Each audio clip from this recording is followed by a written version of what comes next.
New York prosecutors are urging a federal judge to reject the latest bail request from Sean Diddy Combs. They say the music mogul is trying to influence witnesses ahead of his upcoming sex trafficking trial. I'm not entertained none of this nonsense and nothing over the phone. I'm gonna need you to get rid of all the leftover pizza boxes. You know what? All the boxes left over from the pizza. All the boxes. Make sure you recycle the plastic like we talked. In a court filing overnight, prosecutors said Combs, in recorded jail calls, asked family members to reach out to potential witnesses, including some of the alleged victims. They argue it can be inferred from his behavior that Combs is trying to blackmail witnesses into silence. Prosecutors claim Sean Diddy is blackmailing witnesses from his prison cell. They allege he urged family members to contact potential witnesses, create narratives, and manipulate social media to sway the jury. For someone used to luxury, the transition to this hellish environment is a brutal wake-up call. Diddy Combs has been denied bail in connection with the sexual abuse and sex trafficking charges he faces. And as Les Trent reports, the music mogul who once traveled by private jet to all those mansions is now in a jail that is notorious for its bad living conditions. Music mogul Sean Diddy Combs spent his first night behind bars inside a facility that is being called Hell on Earth. The Metropolitan Detention Center in Brooklyn is notorious for its appalling living conditions and rampant violence. He had a heartfelt conversation with his son, the once untouchable music mogul Sean Diddy Combs, who has now found himself behind bars, from private jets and lavish mansions to a nightmarish prison where life is anything but glamorous. This is Diddy's in full from Grace. Have your bed with a 1.5-inch mattress, no pillow, and you also have a locker. So you basically have 3 feet by 5 feet to move around. So you have a basic 15 square feet. It is a horrible, horrible place. Diddy's lawyers were so eager to keep him out of jail, they offered his palatial $48 million home in Miami Beach and his private jets as bail. Today, they are even offering to restrict female visitors to his homes, except for his mother. Imagine being confined to a cramped 15-foot space with nothing more than a flimsy mattress, a plastic chair, and a small locker. It's a far cry from the lavish lifestyle Diddy once enjoyed. How bad is it inside this federal lockup? There have been 2 murders, stabbings, and lockdowns in recent years. It's so out of control inside that 4 federal judges are reportedly refusing to send any more prisoners here. Donald Trump's former fixer, Michael Cohen, spent a harrowing year in federal custody. He says for someone used to a life of luxury like Diddy, prison life is a severe shock. You have a desk, you have a plastic chair. After his arrest, Diddy was denied bail and sent to the infamous Metropolitan Detention Center in Brooklyn, known for its grueling conditions. This facility, often referred to as Hell on Earth, has earned a terrifying reputation with violent incidents like stabbings, suicides, and even petaways occurring within its walls. Diddy's new life behind bars is nothing short of a nightmare. I knew I should wait outside of Turkish baths for them. You know what they do in the Turkish baths? No, I don't. Oh, you don't? Okay. That's where a lot of gay men meet. And they all take hot baths. Diddy's former bodyguard, John Deal, made controversial claims, stating that Shah Diddy Combs visited Turkish BS 3 times a week, allegedly frequented by gay men. Deal's remarks have sparked significant attention, fueling ongoing rumors and discussions surrounding Diddy's personal life. There's really no deal that the U.S. Attorney's Office can offer. And it's certainly not one that Diddy will accept. It would involve decades in federal prison. We're talking about mandatory minimum sentences of 10 years for both the drug charges and the sex trafficking. So we know that Diddy has fought charges before. There were state charges that were gun-related on the nightclub shooting with J-Lo. But he's going to dig in his heels, and this case is going to trial. So the prosecutors really want to make sure that your evidence is bulletproof before you go down there. top. Diddy Combs faced serious legal trouble after being indicted on federal trafficking and racketeering charges. Legal expert Nama Ramani, a former federal prosecutor, warns that the mogul could face years in prison if convicted on both charges. The case has drawn significant attention, adding to the ongoing legal battles surrounding high-profile figures in the entertainment industry. The facts of this case, and I'll leave it at that. Are some of the prosecutors on this case some of the same prosecutors that had been handling that or that worked on the Maxwell case? So I'm not going to get into the staffing. I will say that this team, this group of AUSAs, this incredible group has been working on this case around the clock, and they've had their hands full. Next question. Gus Rosendale, NBC News. The latest development, authorities have revealed that Combs' involvement in a racketeering conspiracy is far from just business as usual. The indictment alleges that Combs used his empire to carry out a range of criminal activities, including trafficking and obstructing justice. Among the most alarming accusations is his alleged use of force, coercion, and even blackmail to silence witnesses and victims who threatened to expose his actions. Good morning, sir. Combs' attorney said that his client has been cooperative with investigators. He said that this morning. I was wondering if you would have a reaction to that.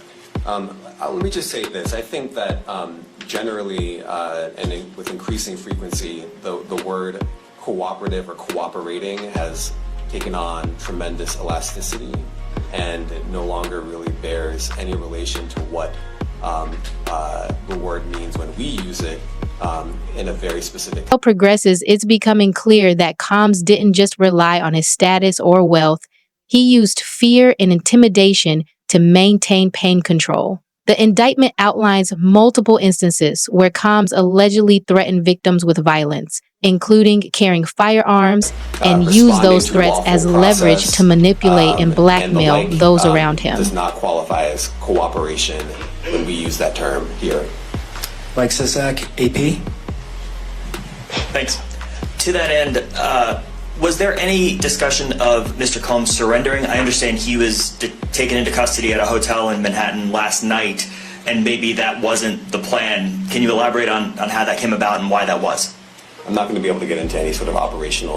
Even more disturbing is the report that after the public allegation surfaced in late 2023, attempts to silence witnesses through phone calls and direct interference, witnesses were reportedly pressured to change their stories or remain silent, reinforcing the extent of the blackmail effort that law enforcement is now investigating. Going to be some motions in this case. One of those was addressed today. Now, if the judge does not need them back in court, the next time we will see Combs back in court will be in December. Brianna? And this comes after his legal team made some pretty stunning accusations, Kara, about that now infamous video of Combs beating his former girlfriend as she tried to leave a hotel room. What exactly are they saying? Yeah, that was one of the issues that was teed up yesterday. It became clear that today's session focused largely on procedural matters. Prosecutors revealed they had seized a significant amount of evidence from Diddy's properties back in March. They mentioned the collection of 96 devices and the meticulous process of sorting through and securing this material. However, it appears that some of these devices are already being altered, as reports suggest Diddy may have attempted to encrypt certain files before they were returned to his defense team. For this hearing today, and that's what they spent a lot of time on in the courtroom. Combs' attorneys had asked for an investigation into leaks, saying that they believe the government alerted the press not only of the video, but also of the searches at his homes in March. But this video is something that prosecution said that there's no need for this. They have said that they did not obtain this video until after CNN has aired it. I mean, obviously, we're CNN. We have declined to comment on these allegations. The courtroom drama intensified when Diddy's legal team brought up serious accusations regarding a leaked video showing him allegedly mistreating his former girlfriend. His attorney suggested that the government may have tipped off the media about the footage as well as details regarding the March searches, while prosecutors denied these claims, saying they didn't receive the video until after it aired publicly. The controversy surrounding the leak continues to raise eyebrows. but the prosecution said that they did not have this until after it was already made public by us and that there's no need for an investigation. Said this is just an attempt to try to keep a damning piece of evidence out of this case. Now, the judge said he is not going to decide today on whether they should have a hearing. He's going to let the sides file their legal briefs and their legal arguments on this. But one thing that Combs' lawyers did ask for is what they called a gag order. They want the prosecution to be stopped from talking about any grand jury evidence in this case or any non-public evidence. Other complicating matters, Diddy's lawyers pushed for a gag order seeking restrictions on both the prosecution and defense when it comes to discussing non-public evidence before the trial. They argued that certain statements made in the media were harmful to their client's case, including an interview in which Diddy's lawyer suggested a racially motivated takedown of the judge while not issuing a ruling today, asking for further legal briefs to be filed on the matter. The statement lays out the allegations, only names Combs as the defendant, although that could potentially change down the line. We may see more defendants. But since Combs has officially been charged and he's locked up behind bars, there have been a lot of videos that have been surfacing, particularly online. And one of those videos is the interrogation of a man named Jonathan Oddie. Now, this is a strange one, maybe some would say an odd one. See what I did right there? So I want you to stay with me. So we go back to 2018. The indictment against Diddy involves serious allegations, including trafficking and racketeering. According to the charges, he allegedly used force and coercion to control individuals involved in what's been described as freak-off group sessions that lasted for days, while Diddy's legal team worked to mount a defense. The reality of his shaky appearance suggests that the evidence against him is mounting, whereas actually it was a relevant result to the gaming and drug activity.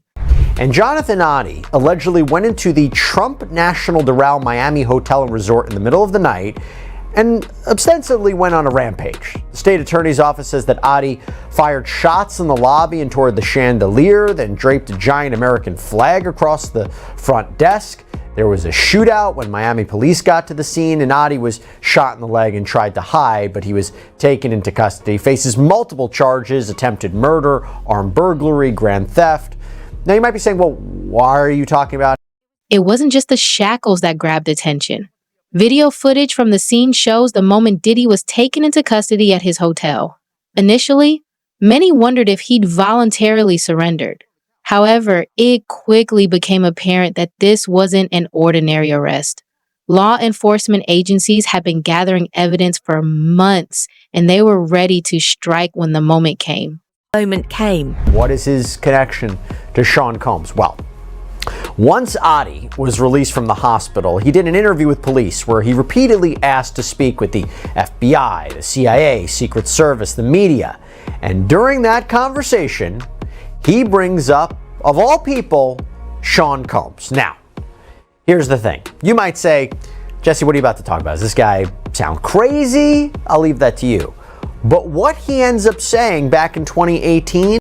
Despite his status and power, the reality of the situation is undeniable. Diddy is facing serious charges in what could be a long and drawn-out trial. The Southern District of New York has a reputation for its meticulous and airtight cases, and it's clear they've been preparing for this moment for some time with Diddy. Now, behind bars, the court proceedings are just beginning, and the world will stay tuned for more.